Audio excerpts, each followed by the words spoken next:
সুপ্রিয় দর্শক মণ্ডলী, আসসালামু আলাইকুম। আলমগীর আলম আপনাদের সামনে হাজির হয়েছি। আজকে এমন একটা বিষয় নিয়ে কথা বলবো যে বিষয়টা আপনারা সবাই আবার অনেক আগে একটা ভিডিও দেখেছেন। ওই ভিডিওতে প্রচুর দর্শক আমাকে জানিয়েছেন যে আরও কিছু সহজ কোনো উপায় আছে কিনা।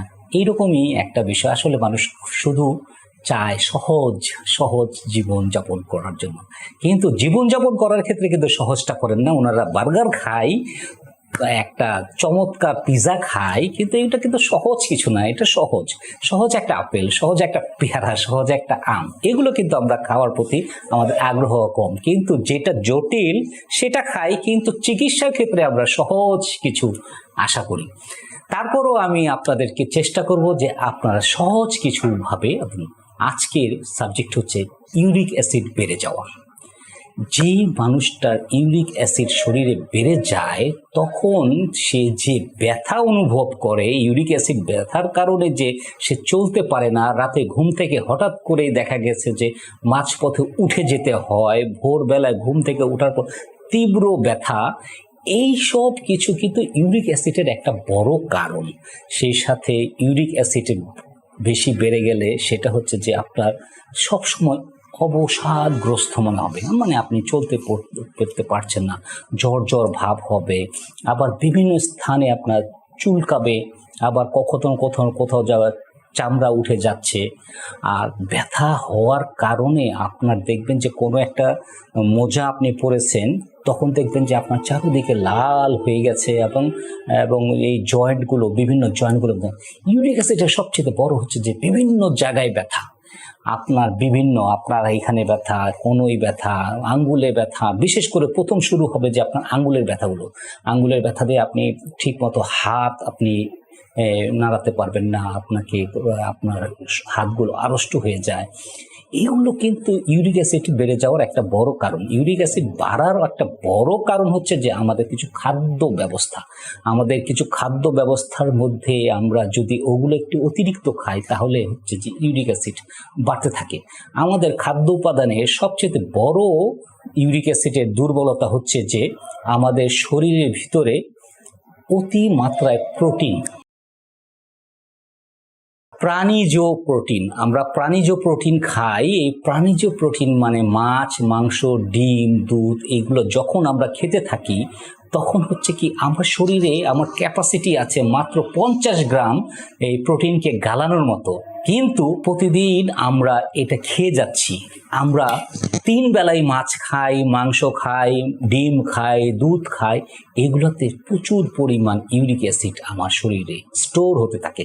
ইউরিক অ্যাসিডের সবচেয়ে খারাপ দিক হচ্ছে যে আপনার ইউরিক অ্যাসিডের কারণে গাউট হবে, গাউটের কারণে আপনার প্রচণ্ড জীবন বিপন্ন হয়ে যাবে।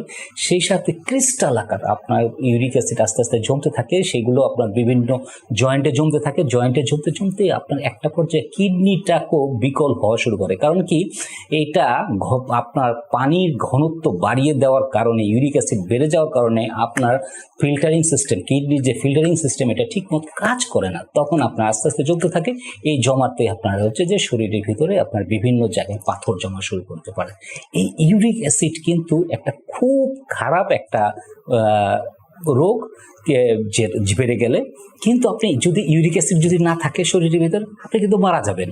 কিন্তু আপনাকে এইটি হচ্ছে শরীরে একটা প্রকৃতির একটা ভারসাম্য রক্ষার সবসময় একটা সবকিছুর উপাদান আছে। যে আমাদের অনেকের আছে ইউরিক অ্যাসিড বাড়ে, এবং গাউট, তারপরে আর্থারাইটিস, অস্টিও আর্থারাইটিস, রোমেটয়েড আর্থারাইটিস, এগুলো কিন্তু বংশ পরিক্রমায় আসে। সেটা একটা বড়, কিন্তু শরীরের ভিতরে অনেক সময় দেখবেন যে অনেকের মেদ আছে, তাদের ইউরিক অ্যাসিড বেশি হতে পারে। কিন্তু আবার অনেকের আছে কম মেদ, প্রচুর কঠোর ডায়েটিং করে, তারও ইউরিক অ্যাসিড বেশি। ইউরিক অ্যাসিড বাড়ার পিছনে প্রথমত হচ্ছে যে খাবারের মধ্যে হচ্ছে যে আমাদের প্রচুর পরিমাণ আমরা প্রোটিন খাই। লাল শাক, পুঁই শাক, পালং শাক, কলিজা, বিভিন্ন খাসির কলিজা, গরুর কলিজি, তারপরে আমরা হচ্ছে অ্যালকোহল জাতীয় খাবার খাই, সেগুলোতে আমাদের প্রচুর পরিমাণ ইউরিক অ্যাসিড বাড়ার সম্ভাবনা থাকে। সেই সাথে শিম জাতীয় দানা মটরশুঁটি, মাশরুম এবং অনেকে চমৎকার করে মাছের ডিম, যেমন ইলিশ মাছের ডিম তো খেতে খুবই ভালো, হ্যাঁ, কিন্তু ব্যাপারটা হচ্ছে ইউরিক অ্যাসিডের জন্য এটাও আবার অনেক ভালো, ইউরিক অ্যাসিড বেড়ে যাবে। সেই সাথে কচু জাতীয় সব খাবারে কিন্তু ইউরিক অ্যাসিড বাড়ে, কিন্তু কচু কিন্তু আবার খুব ভালো জিনিস। কচু আপনি আপনি কচু খেলে আপনার শরীরে আয়রন লেভেল ভালো থাকবে। আপনি যদি শরীরের ভিতরে একটু লেথার্জিক ভাব থাকে, কচু কিন্তু অনেক ভালো কাজ করে, বিশেষ করে মেয়েদের ক্ষেত্রে, মেয়েদের মাসিক জনিত কারণে কচু খাওয়াটা খুব ভালো। যাদের মনে পয়স হয়ে গেছে তাদের জন্য কচু খুব ভালো ডায়েট, হ্যাঁ, এগুলো আপনাকে সাজেস্ট করি। কিন্তু পরিমাণগত একটা বিষয় থাকে, এই পরিমাণটাই হচ্ছে আপনাকে প্রথমে বুঝতে হবে যে পরিমাণগত বিষয়টা আপনি কিভাবে হ্যান্ডেল করবেন। তারপরে হচ্ছে যে আমাদের যখন কিডনির সমস্যা হয়, কিডনির সমস্যার একটা বড় কারণ হচ্ছে ইউরিক অ্যাসিডের একটা প্রভাব। ইউরিক অ্যাসিড তখন প্রস্রাবের সাথে বেরোতে পারে না, তখন আস্তে আস্তে শরীরের ভিতরে আপনার ইউরিক অ্যাসিডগুলো জমতে থাকে। এই জমার কারণে অবশ্যই আপনাকে ঠিক করতে হবে। অনেকের আছে থাইরয়েডের নানান ত্রুটি আছে, তাদেরও কিন্তু ইউরিক অ্যাসিড বাড়ে। আবার অনেকের আছে রেড সেল ভেঙে যায়, প্রচুর পরিমাণ রেড সেল ভেঙে যায়, তাদেরও কিন্তু অস্বাভাবিকভাবে কিডনি ফিল্টারিং করতে পারে না, তখন এটা করা যায়। আর ডায়াবেটিক, ব্লাড প্রেশার, এগুলোর কারণে ইউরিক অ্যাসিড বাড়ে। ডায়াবেটিক একটা বড় কারণ যে ইউরিক অ্যাসিড বাড়ার ক্ষেত্রে আমাদের রক্তে পিউরিন নামে একটা বিষয় আছে। যেই খাবারগুলো আমি বলেছি সেগুলো থেকে পিউরিন নামে একটা জিনিস আছে, সেই পিউরিনগুলো থাকে ম্যাক্সিমাম হচ্ছে মুসুর ডাল এবং ডাল, সিমের বিচি, মটরশুঁটি, এগুলোতেই আপনার সবচেয়ে বেশি। হ্যাঁ, এগুলো আপনাকে পরিমাণ মতো খেতে হবে। এবং পালং শাক, পুঁই শাক এবং লাল শাক একদম চেষ্টা করবেন, ফুলকপি, এগুলো আপনাকে ত্যাগ করতে। যাদের ইউরিক অ্যাসিড আছে তাদের প্রথমে হচ্ছে যে মাংসটা একদমই ছেড়ে দিতে হবে, যেভাবেই খান। গরুর মাংস বলেন, খাসির মাংস বলেন, ভেড়ার মাংস বলেন, আপনি যদি হাঁসের মাংস বলেন, এবং বিভিন্ন এখন তো নানান ধরনের বিদেশ থেকে চাইনিজ হাঁস, নানান হাঁস, পাতি হাঁস, নানান কিছু আসে, সেগুলো কিন্তু আমাদের অনেকেই কবুতরের মাংস খান। কবুতরের মাংসতে প্রচুর পরিমাণে ইউরিক অ্যাসিড বাড়ার সাথে মগজ, কলিজায়, এগুলো তো কথা বলেছি। এরপরে যে জিনিসটা হচ্ছে যে এখন আপনি চিন্তা করেন যে আপনি এখন এইখানটা থেকে আপনি বেরোবেন, ইউরিক অ্যাসিড আপনি মেপে দেখবেন যে আপনার ইউরিক অ্যাসিড কত আছে। আপনার যদি ইউরিক অ্যাসিড 3-এর উপরে থাকে তাহলে আপনি স্বাভাবিক, কিন্তু এটা যদি 6-এর উপরে চলে যায় তাহলে কিন্তু অস্বাভাবিক। এই 6-এর উপরে আপনাকে বাড়া যাবে না, এটাকে আইডিয়াল 5.6 ধরা হয়েছে। আইডিয়াল 5.6-এর উপরে আপনাকে কখনোই, এইটা ডিএল-এর আপনাকে কখনো এটা বাড়া যাবে। এটার পরেই আপনাকে যেতে হবে, তখন আপনার শরীরের ভিতরে অক্সিজেন, নাইট্রোজেন এবং কার্বনের একটা চমৎকার কম্বিনেশন দরকার পড়বে। এই ইউরিক অ্যাসিডটাকে এখন আমি যে ইউরিক অ্যাসিড বাড়ার কথা বললাম, এখন এটা যাদের বেড়ে আছে তারা কি করবেন? সিম্পলি আজকে এমন একটা উপায় বলে দেব, 1 মাসের মধ্যে আপনার ইউরিক অ্যাসিড কমে যাবে যদি ইউরিক অ্যাসিড 12 হয়ে থাকে। কীরকম? সেটা হলো আপনারা 2 লিটার পানি নেবেন। 2 লিটার পানি, 10টা কিংবা 12টা তেজপাতা।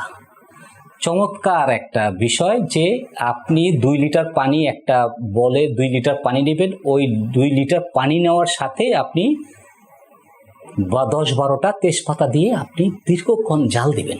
জাল দেওয়ার পর তেজপাতাটাকে অবশ্যই ভালো করে ধুয়ে নেবেন, কারণ কোথা থেকে এই তেজপাতা কতদিন পরে আসছে আপনার কাছে সেটা আপনি জানেন না। এটাকে আগে প্রথম ভালো করে ধুয়ে নিয়ে তারপর এটাকে জাল দিবেন। জাল দেওয়ার পরে আপনি যখন 10 মিনিট আপনি জাল দিবেন, 2 লিটার পানিটা যখন আপনাকে একটু কমতে থাকবে, তখন দেখবেন যে চমৎকার একটা ফাইন একটা কালার আসছে। এই কালারটা আসলে আপনি ওটাকে নামিয়ে নেবেন। নামিয়ে নিয়ে পাতাগুলো ফেলে দিয়ে আপনি কাচের বোতলে কিংবা কাচের কোনো ইয়েতে কিংবা স্টিলের পাত্রে এটা আপনি রেখে দেবেন। রেখে দেওয়ার পর সারাদিনে 2 কাপ এই পানিটা, আপনি 2 লিটার পানি আপনি প্রতিদিন 2 কাপ খাবেন। সকালে একবার, সন্ধ্যের পরে একবার। এই 2 কাপ পানি আপনি আস্তে আস্তে করে জাল দিয়ে খাবেন। দেখবেন চমৎকারভাবে আপনার প্রথম দিন থেকেই আপনি উপকার পাওয়া শুরু করবেন, যে আপনার যে স্বাভাবিক যে মাত্রা ছিল সেই মাত্রা থেকে আপনি আস্তে আস্তে করে দেবেন। আমাদের প্রাচীন চিকিৎসা ব্যবস্থায় এত চমৎকার কিছু সলিউশন আছে, যে সলিউশনগুলো আপনি যদি অ্যাপ্লাই করতে পারেন, দেখবেন যে আপনার কোনো ধরনের ওষুধের প্রয়োজন পড়বে না। এবং আমরা আরেকটা জিনিস বলি, যাদের ইউরিক অ্যাসিড খুব বেশি আছে, আপনারা এই তেজপাতাটা একদম নির্দ্বিধায় আপনারা 1 মাস খান। 1 মাস খাওয়ার পর আপনারা মাপবেন, দেখবেন যে আপনার ইউরিক অ্যাসিড কমে গেছে, গ্যারান্টি।